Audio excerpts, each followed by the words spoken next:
Welcome back to 30 Days Still in Photoshop. This is day 27, filters. My name's Ben Gribbin, and in today's lesson we're going to look at how filters are used and also how they affect our images. So first off, what are filters? Well, it's a good question. We're going to show you on this house that we made in our previous lesson. And what we're going to do is we're going to go to the filter menu. We're going to look at a couple of the filter options and also the filter gallery. So let's just remove the colouring changes we made to the document. We're going to just do a quick demonstration of some of the basic sort of tools and filters that you can get. So we're just going to roughly, and I mean roughly, select the house using the freeform lasso tool, just selecting its kind of rough outline, any objects connected to it. We're going to show you first blur, which is something that you're going to want to use probably quite a bit. So we'll select the layer we want to change, go to filter and go to blur. If one of the filters has 3 dots next to it, i.e. a continuing the periods, then it means that it's going to have extra settings that you need to work on, whereas these ones here just are click and it'll do it. So we're just going to go on Gaussian blur. This is sort of the go-to blur for adding in things like depth of field and just blurring out backgrounds. So we can actually change now, you see, the blur of the background. We can in effect separate the house a little bit from its background here. We could do then a history brush on the bottom here just to bring these back into sharpness. So we can create kind of faux depth of field, which is really interesting effect to be able to do. So that worked pretty well. So that's what filters are really. They just are literally filters you can apply over your image to create all kinds of different effects and appearance. And we're going to look at a couple more of the blur ones now, because there are some more blurs that are going to prove very useful. Motion blur, this is something you're probably going to use in, particularly if you're working with moving objects. It helps blur in the background. So if we wanted to make it look like our house was moving, we could apply blur to the background like so. We could do some more work on the house as well. And you can see it's making the house, or at least the camera, appear as though that is moving. We can do filters to certain areas of an image, and we can repeat it by going to filter and just clicking on this option here. So this now kind of looks like the house is shaking or moving about, just using 2 filters there. And also we've got the ability to do a radial blur, which is a kind of spinning blur. So let me just turn that on. This would make your house look as though it's spinning around in some sort of manner.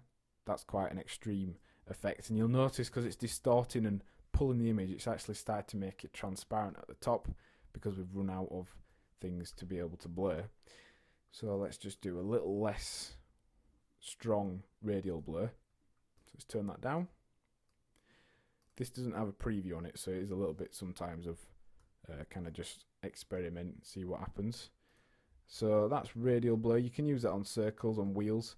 Another feature of the radial blur is if you change this one setting here from spin to zoom, it then zooms the blur. So that now appears as though the background or the house is being drawn into focus. So just some interesting effects you can get from blur in particular.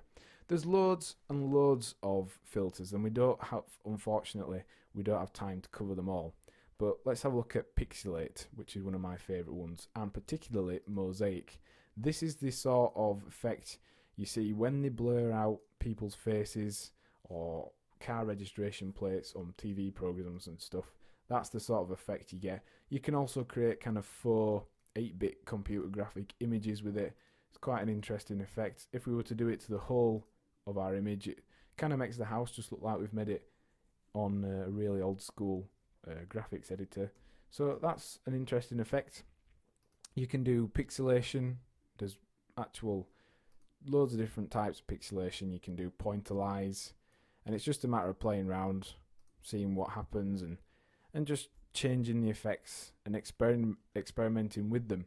Something else that's quite useful, particularly if you're working with older images and you want to blurring or fading parts, you can go to noise and add noise. There's all kinds of different options here. You can add dust and scratches, you can blur, you can soften out the image, you can do all kinds of stuff really. Add pretend damage, you can add noise, like just go into noise, add noise, and setting the amount of noise you want to add. We can create a sort of old school photograph. We can make sure it's more uniform or as a kind of blurred pattern. You can set it to black and white. If we were applying this to a layer above, we could fade it in and out. We can also use a filter called render, and this is used quite a lot in as sort of the base for creating computer graphics. Creating clouds in particular is the start of many options and many effects. If you were to create clouds, it just makes the two foreground colours, the foreground colour and the background colour, into a cloud effect, which you could then go to blur and do like a radial blur on, just do a spin just very quickly, and you can see we're starting to make some really cool and extreme effects.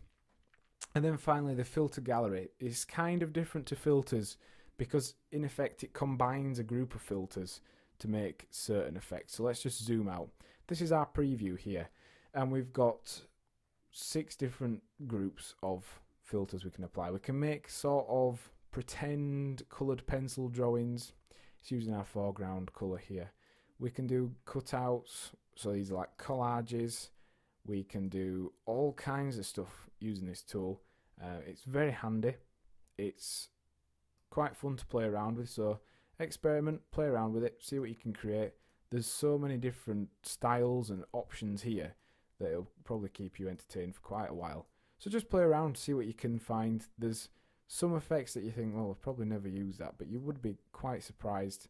And some of these are really good just for creating faux paintings and drawings and pastel paintings, all kinds of stuff. Really different, really interesting. There's literally about 2 or 3 dozen, so check them out, see what you can do with them. There's lots of different ones, and you'll be able to create a lot of different effects. However, if you wanted to apply filters to your image but still be able to edit the image without losing it, basically you're going to want to make your object into a smart object. So let's do that. We've just created a smart object. We've already discussed how to do that. If you go to filter, and now when we apply any of these, let's do a filter gallery. So let's turn it into a pretend drawing or a very dark drawing. Let's just do it like this. Change the spray length, change the radius, something like that. Press OK. Then when we go on to edit the image in our original smart object, you see it's OK, but it will apply effects to any changes we make to this document. So let's say we've done that. We're going to save that.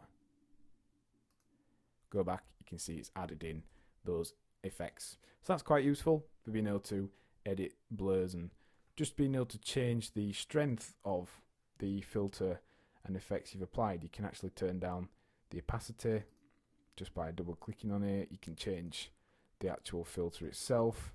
So it's quite handy and very, very useful once you've had a bit of a play around with it.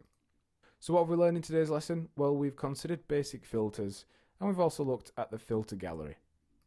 And your task for this lesson is to experiment with different styles and filters on an image of your choice. Next time on 30 Days to Learn Photoshop, we'll be looking at a combination of tools, the dodge, burn, sponge and smudge tools. Thanks for listening.